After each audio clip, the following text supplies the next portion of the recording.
इस कार्यक्रम के पुण्यार्जक हैं श्री पदमचंद राजप्रियल गुणांश पिच्छिका पहाड़िया परिवार, बसंत सुमन तनिषा प्रीत पांड्या परिवार, गुवाहाटी असम। आचार्य पूजपा स्वामी इस श्लोक में कह रहे हैं विपदा भवा पदावर्ते पादके वात वाहेते यावत तावत भवन्तन्या प्रचुरा विपदा पुरा। उदाहरण के माध्यम से समझा रहे हैं, एक एग्जाम्पल दे रहे हैं।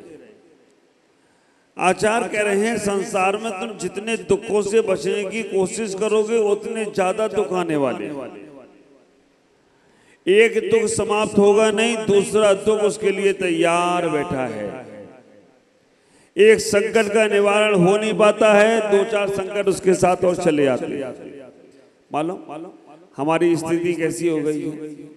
एक शैतान बच्चा आए, शैतानी करे और तुम उस शैतान बच्चे को डांट दो तो शैतानी मत करना, तो मालूम क्या करता है, वो दो चार पांच शैतान को और इकट्ठा कर लाता है। एक से तो बचना मुश्किल था, दो चार पांच और शैतानियां करने लगता है और शैतान बच्चों को इकट्ठा करता है, फिर उनसे कैसे बचो।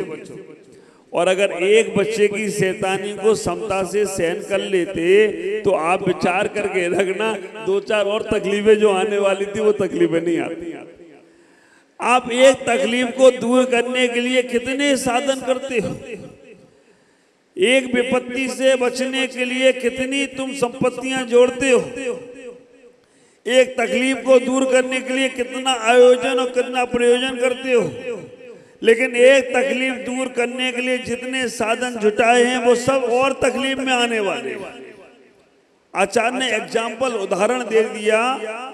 तो कुएं पे होता ना रहट, आजकल तो तुम्हारे यहाँ मोटर चालू हो गई, बटन दबाया पानी ऊपर फास्ट।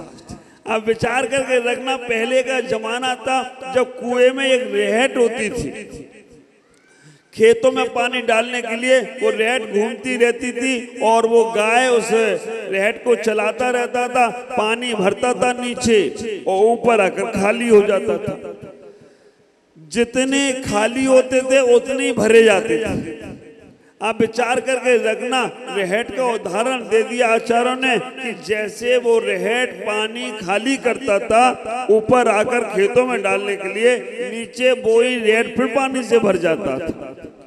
ऐसा ही है संसार। एक विपत्ति को हम दूर करने का प्रयास करते हैं, एक तकलीफ को दूर करने का प्रयास करते हैं, उसके बाद दोबारा दूसरी तकलीफ आ जाती है, तीसरी तकलीफ आ जाती है। क्या किया जाए ये तकलीफें आना जाना बंद हो जाएं?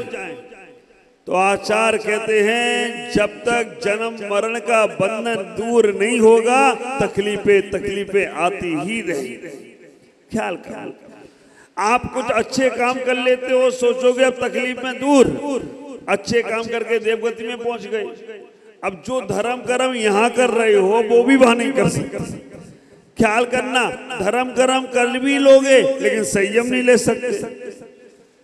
कह दिया ना, राम बुलावा भेज दिया, दिया कबीरा रोए।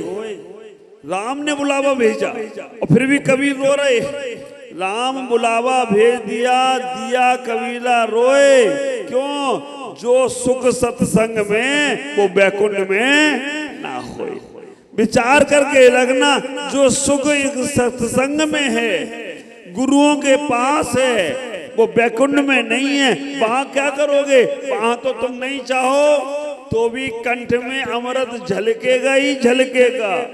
वहां सोच लो कि हम आज एक दिन का उपवास कर लें, करोगे?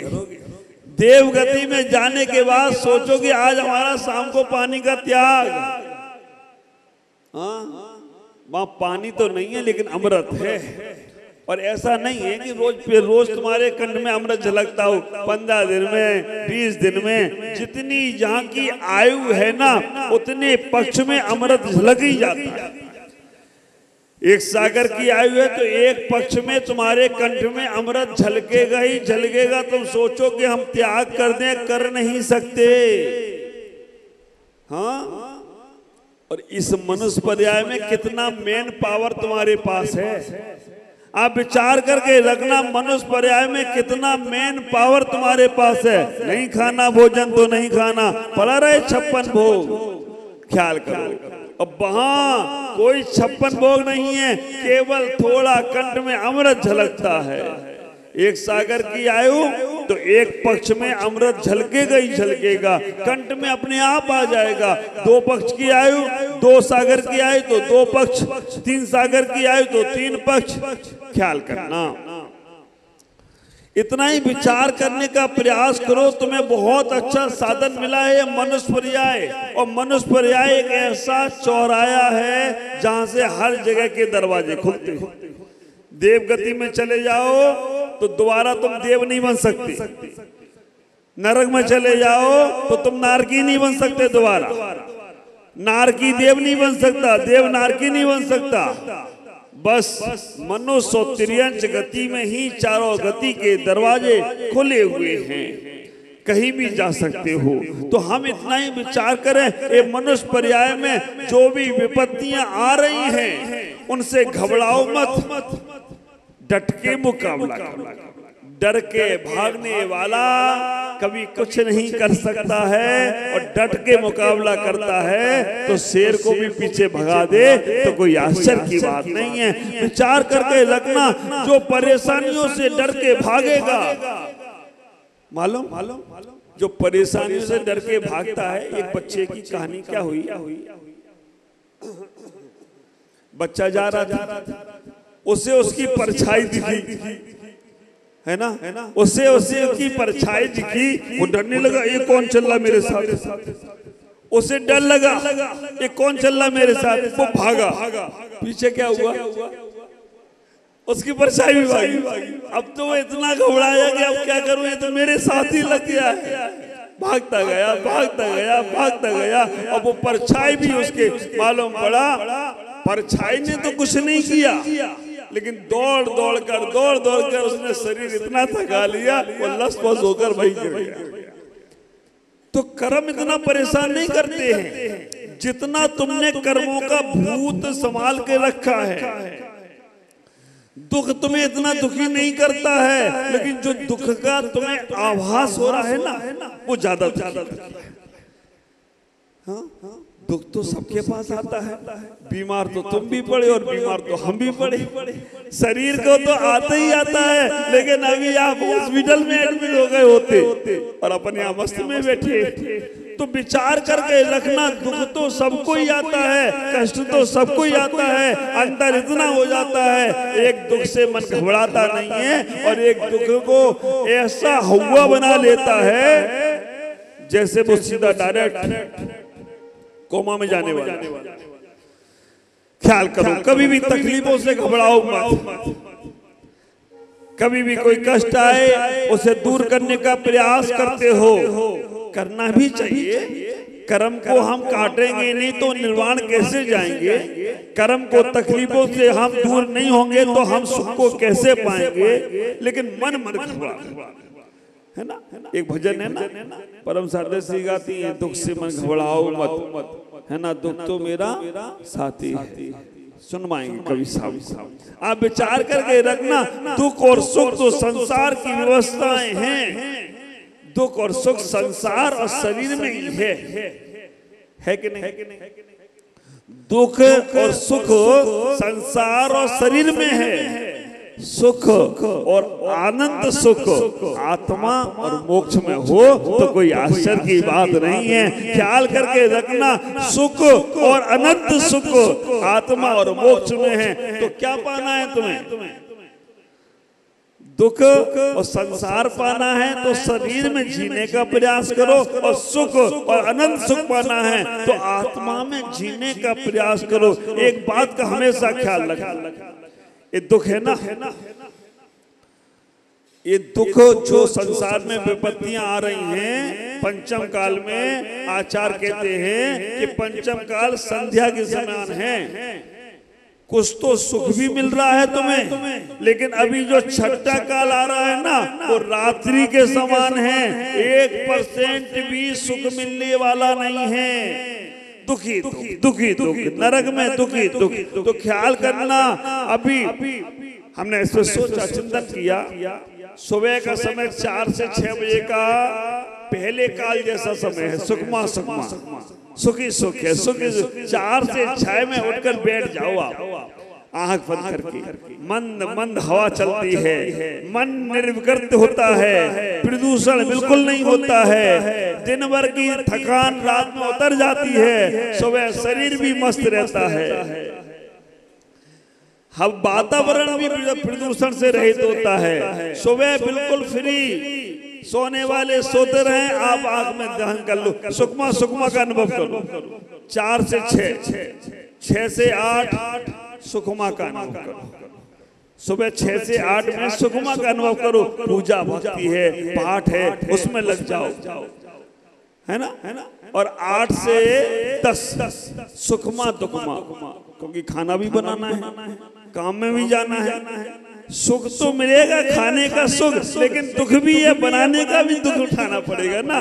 तो 6 से 8 में, 8 से 10 में खाना बनाना है, दुकान खोलना है, तो सुखमा खाने का सुख, पैसा कमाने का सुखमा और मेहनत करने का दुखमा।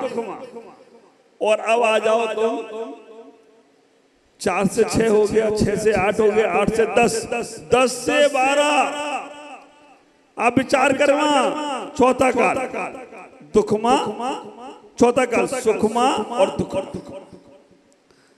जो मेहनत करी थी तुमने, सुखमा और दुखमा में चले गए। 10 से 12 में भोजन भी, पैसा आता दिखने लगा, ग्राहक आते दिखने लगे, सुख हो रहा है, लेकिन वो सुख के साथ थोड़ा सा दुख भी लगा। क्या दुख लगा? यार आज कोई ग्राहक ही नहीं आया, आज हमने खाना बनाया इसमें अच्छा ही नहीं लगा, थोड़ा सा भोजन तो रखा है लेकिन बीमार हो गए, सुख तो है लेकिन तो थोड़ा सा दुख। और 12 से लेकर 6 बजे तक, 12 से 6 दुखमा काल चालू हो जाता है। 12 से 6 का दुखमा काल, दुखी दुख है, मेहनत कर रहे हो, खाना खा रहे हो, खाना खाने की भी मेहनत, पैसा कमाने की मेहनत, भागा दौड़ में लगे हो, ये दुखमा काल है। और 6 बजे के बाद थोड़ा सा रिलीफ होते हो, लेकिन रिलीफ नहीं हो पाते हो। 6 बजे से लेकर रात के 2 बजे तक दुखमा काल चालू हो जाता है। पूजा पाठ करना चाहो तो नहीं कर सकते, अच्छे काम करना चाहो तो नहीं कर सकते, भागा दौड़ उल्लूओं की तरह लगे हो। आप विचार करके रखना, ये 6 काल रोज आते, वो काल आकर चले गए, लेकिन ये 6 काल रोज आ रहे तुम्हारे जीवन में। 4 से 6 का समय सुखमा काल, 6 से 8 सुखमा काल, 8 से 10 सुखमा दुखमा काल, 10 से 12 सुखमा काल, और 12 से 6 दुखमा काल, और 6 बजे के बाद दुखमा शुरू। हाँ, टीवी पर सीरियल चालू हो जाते हैं, महाराज बहुत अच्छा लगता है। आप विचार करके रखना। और मैं आपसे कहूं कि गुवाहाटी में आकर सुबह से शाम तक सुखमा काल चल रहा हो तो कोई आश्चर्य की बात। सुबह से शाम कोई मतलब नहीं दुनियादारी से, कब समय मिले चले गुरु के पास। तो ये है आपके सुखमा काल। विपत्तियां तो आएंगी, लेकिन उन विपत्तियों में अपने आप को समझो। आप विचार करना, कभी एक विपत्ति आई, आपका पेंट फट गया, अब उस विपत्ति से बचने के लिए आपने शल्ट निकाल के उस पेंट को छिपाने का प्रयास किया, कोई देख ना ले, फिर भी मन में क्या लगा रहता है? मन में क्या लगा रहता है? कोई देख ना ले, कहीं दिख तो नहीं रहा है। तो वो विपत्ति को ढांकने के लिए नई नई विपत्तियां, कहीं कोई झोला टांगोगे, कहीं कोई सामान रखोगे, कोई देख तो नहीं रहा है। और विपत्ति से बचने के लिए कुछ ज्यादा नहीं करना है, बस उस फटे पुराने कपड़े को उतार देना है, बस तुम्हारी विपत्तियां दूर हो जाएं। तो कोई आश्चर्य की बात, उसे ही संभालते जा रहे हो, उसी में धागा लगाए जा रहे हो, उसी में पैबंद लगाए जा रहे हो। हमें किसी स्व विवेक जागृत, मैं कहता हूं सबसे बड़ा धर्म है स्व विवेक। और स्व विवेक कहेगा कि क्या सही है क्या गलत है। हाँ, स्व विवेक के बाद भी स्व कर्तव्य का भी पालन करना पड़ता है। स्व विवेक हमारा कहता है ये सही है गलत है, लेकिन स्व कर्तव्य में कभी कभी ये भी बात आती है गलत है तो भी परिवार को चलाने के लिए हमें करना पड़ रहा है। यह स्व कर्तव्य है। विवेक कह रहा है ऐसा नहीं करना, लेकिन परिवार चलाना है, शरीर चलाना है, व्यापार करना है, दुनियादारी को देखना है। स्व कर्तव्यों का पालन करो, लेकिन विवेक खोकर मत करो। विवेक के साथ आचार्यों ने कह दिया, हमारे ज्ञानी मनीषियों ने कह दिया कि आप विवेक के साथ पाप की क्रिया भी करो तो पुण्य में कारण बनेगी, और अविवेक के साथ पुण्य की क्रिया भी करो तो पाप में कारण। क्या तुम्हारा जीवन विवेकपूर्ण होना चाहिए। विपत्तियों से बचने के लिए विवेक को जागृत करो, अपने होश पूर्वक क्रिया करो, सावधानी से क्रिया करो। दुख और संकट आए उनसे इतना ही कह देना, तुम बड़े नहीं हो, तुमसे बड़ा मेरा भगवान है, और भगवान मेरे साथ है तो तुम मेरा कुछ भी बिगाड़ने वाले नहीं हो। ख्याल करके रखना, ये भाव तुम्हारे पास आए विश्वास के साथ। परमात्मा तुम्हारे साथ में है, गुरु तुम्हारे साथ में है, संत तुम्हारे साथ में है, मंत्र तुम्हारे पास में है। किसी कर्म से घबराना नहीं, किसी संकट से घबराना नहीं, उनको दे देना चैलेंज। आ जाओ तुम कितने हो, एक आदमी 100 200 1000 आ जाओ। मेरा परमात्मा जब तक मेरे पास है, मेरी श्रद्धा, मेरी आस्था, मेरी आत्मबल जब तक मेरे पास है, तो मेरा कुछ भी नहीं बिगाड़ सकते हो। आज इतना ही। विपत्ति में मन घबराना नहीं है। विपत्ति में अपने जीवन को परमात्मा तत्व में जोड़ने का प्रयास करो, तुम्हारा जीवन आनंदमय बनेगा। ओम नमः जय गुरुदेव। इस कार्यक्रम के पुण्यार्जक थे श्री पदमचंद राजप्रियल, गुणांश पिच्छिका पहाड़िया परिवार, बसंत सुमन तनिषा, प्रीत पांड्या परिवार, गुवाहाटी असम।